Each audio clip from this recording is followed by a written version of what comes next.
ชาวจีนในสมัยโบราณนิยมมีการสร้างถ้ำในรูปแบบของสถาปัตยกรรมหินตัดคือเจาะเข้าไปในหน้าผาเพื่อใช้เป็นศาสนสถานซึ่งเป็นหลักฐานสำคัญที่บ่งบอกถึงการนับถือศาสนาพุทธในแผ่นดินจีนมาช้านานโดยถ้ำบริเวณหน้าผานี้มักจะมีการแกะสลักพระพุทธรูปขนาดใหญ่หรือมีการนำรูปปั้นหินพระพุทธรูปขนาดเล็กมาประดิษฐานไว้ในถ้ำรวมไปถึงจิตรกรรมบนผนังถ้ำอันตรการตาถ้ำที่มีชื่อเสียงในกลุ่มงานพุทธศิลป์ที่โดดเด่นของจีนอาทิถ้ำโม่เกาถ้ำหลงเหมินและถ้ำอุ่นกังต่างได้รับการยกย่องให้เป็นมรดกโลก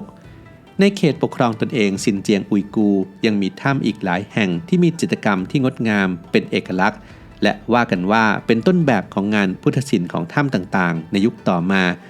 น่าเสียดายที่โบราณวัตถุจำนวนมากถูกขนถ่ายไปยังเยอรมนีอับดุลเฮทูบจะพาไปทำความรู้จักกับความน่าสนใจของถ้ำในซินเจียงกันครับ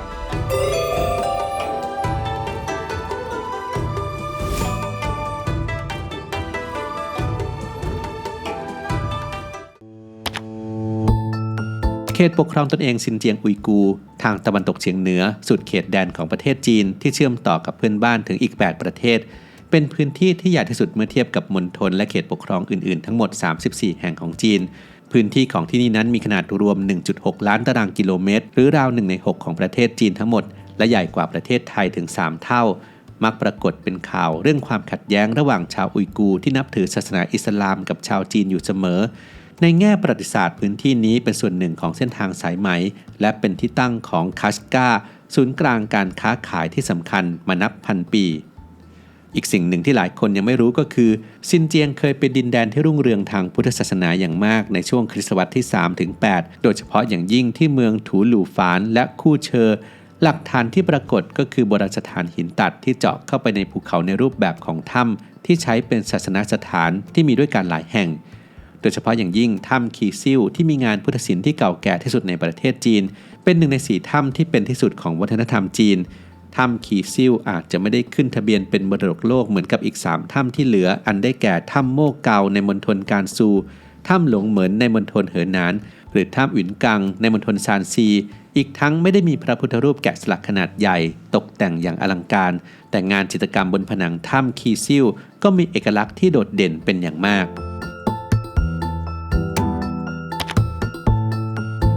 ถ้ำคีซิ่วเป็นส่วนหนึ่งของคู่เชออาณาจักรโบราณของชาวโทคาเรียนและอยู่บนเส้นทางสายไหมริมทะเลทรายทากรามากันติดต่อกับอาณาจักรในบริเวณเอเชียกลางอย่างซอกเดียนาแบคทีเรียจนถึงอิหร่านอินเดียและจีนประกอบไปด้วยถ้ำรวม236ถ้ำที่เกิดจากการสลักเข้าไปในหน้าผาที่สูงถึง 7,000 เมตรตลอดแนวยาวกว่า2กิโลเมตรสร้างขึ้นระหว่างศตวรรษที่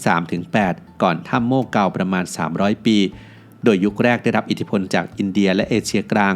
ผนังของถ้ำมีทั้งห้องสำหรับสวดมนต์นั่งสมาธิห้องประชุมมีทางเดินเชื่อมถึงกัน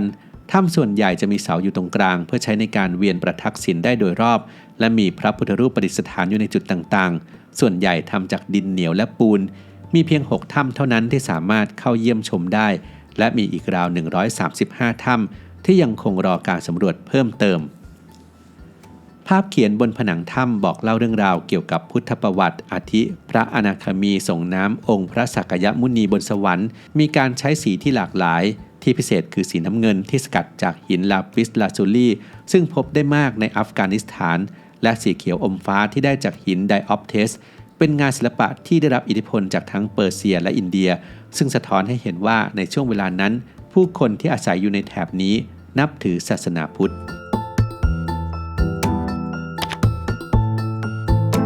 ในเขตปกครองตนเองซินเจียงอุยกูยังมีถ้ำที่น่าสนใจอีกมากมายอาทิถ้ำพระพุทธรูปพันองค์เบเซกลิกเป็นอีกหนึ่งถ้ำที่สำคัญในเขตปกครองตนเองซินเจียงอุยกูหลังอาณาจักรคู่เชอของชาวโทคาเรียนค่อยๆเสื่อมอำนาจลงถ้ำนี้อยู่ที่เมืองถูหลู่ฝานในปัจจุบันซึ่งเป็นที่ตั้งของอาณาจักรโคโชหรือเกาชางของชาวอุยกูที่นี่เป็นโบราณสถานที่มีจำนวนถ้ำมากที่สุดและมีภาพจิตรกรรมฝาผนังที่อุดมสมบูรณ์ที่สุดในบรรดาถ้ำแกะสลักอย่างเกาชางโดยถ้ำพุทธแห่งนี้มีอายุย้อนไปถึงศตวรรษที่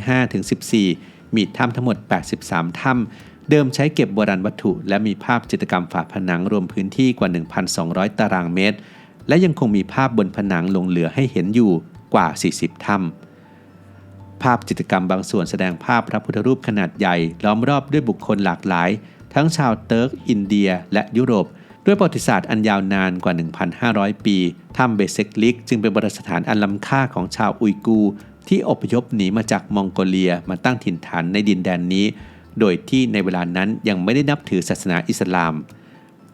นอกจากนี้ยังมีถ้ำที่น่าสนใจอีกหลายแห่งเช่นถ้ำคู่มู่ทูลาซึ่งมีการผสมผสานแนวศิลปะในสมัยราชวงศ์ฮั่นเข้ามารวมอยู่ด้วยแสดงให้เห็นถึงอิทธิพลของจีนที่เริ่มแผ่ขยายเข้ามาซินเจียงรวมไปถึงวัดซูปาชิที่เป็นซากเมืองโบราณและวัดขนาดใหญ่เคยเป็นศูนย์กลางทางพุทธศาสนาที่พระถังซัมจั๋งเคยมาจำวัดที่นี่หลายเดือนระหว่างเดินทางไปกลับอินเดียเพื่ออัญเชิญพระไตรปิฎกมายังประเทศจีนถ้ำและวัดเหล่านี้ถูกฝังกลบด้วยทรายจากทะเลทรายมานับพันปีจนกระทั่งมีชาติตะวันตกเข้ามาสำรวจความยิ่งใหญ่ของอดีตการจึงปรากฏให้เห็นอีกครั้ง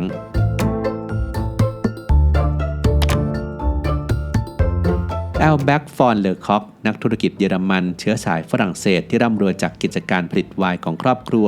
ได้กลายมาเป็นนักโบราณคดีและนักสำรวจในแถบเอเชียกลางโดยได้รับการสนับสนุนด้านทุนทรัพย์จากวินแฮมที่2จักรพรรดิเยอรมันองค์สุดท้ายเลอคอกเดินทางตามรอยเส้นทางสายไหมภายใต้สมมติฐานว่า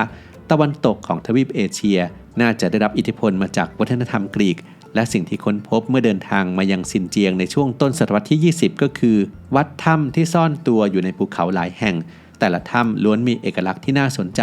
โดยเฉพาะอย่างยิ่งภาพเขียนสีหรือจิตรกรรมบนผนังถ้ำที่เขาเชื่อว่าเป็นคล้ายกับบันทึกของห้องสมุดเกี่ยวกับเรื่องราวของพระพุทธเจ้าและยังคิดว่าเกี่ยวข้องกับชาวเยอรมันจึงได้สกัดเอาภาพที่ปรากฏบนหินรวมน้ำหนัก360กิโลกรัมขนกลับไปยังกรุงเบอร์ลิน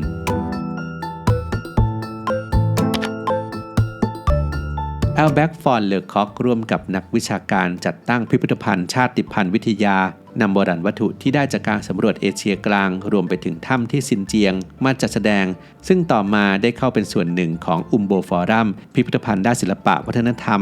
พื้นที่จัดแสดงส่วนหนึ่งได้รวบรวมเอาสมบัติล้ำค่าหลายชิ้นจากทั้งจีนและภูมิภาคอื่นๆที่คณะจากเยอรมันออกสำรวจและนำกลับมาที่เบอร์ลินโดยส่วนที่นำมาจากซินเจียงจะแสดงในรูปแบบของ The Tulufan Collection การจำลองถ้ำขีซิลตลอดจนภาพเขียนผู้ถือดาบทั้ง 16 อุมโบฟอรัมจึงเป็นแหล่งรวบรวมงานพุทธศิลป์จีนที่อยู่นอกประเทศที่ใหญ่ที่สุดในโลกชิ้นงานบางส่วนนอกจากจะเสียหายระหว่างการขนย้ายแล้วยังถูกทำลายจากระเบิดในช่วงสงครามโลกครั้งที่ 2 อีกด้วยหลายประเทศในยุโรปได้ฉวยโอกาสในช่วงที่ประเทศต่างๆในเอเชียยังไม่ตระหนักถึงคุณค่าของงานด้านโบราณคดีและไม่ทันระวังตัวนำโบราณวัตถุมีค่าหลายชิ้นจากประเทศต้นทางกลับไปแสดงในพิพิธภัณฑ์ในยุโรปจนต้องมีการทวงคืนวัตถุโบราณล้ำค่าให้กลับสู่มาตุภูมิให้เห็นอย่างต่อเนื่องในปัจจุบัน CBD Sleep Gummies มีส่วนผสมจากแอลกลูตามีนซึ่งช่วยกระตุ้นการหลั่งโกรทฮอร์โมนครับเพื่อช่วยให้ร่างกายนั้นได้ซ่อมแซมตัวเองอย่างเต็มที่ขณะหลับผลิตภัณฑ์นี้เป็นทางเลือกจากธรรมชาติสำหรับผู้ที่ต้องการหลีกเลี่ยงยานอนหลับและไม่ส่งผลกระทบต่อการตื่นตัวในเช้าวันถัดไป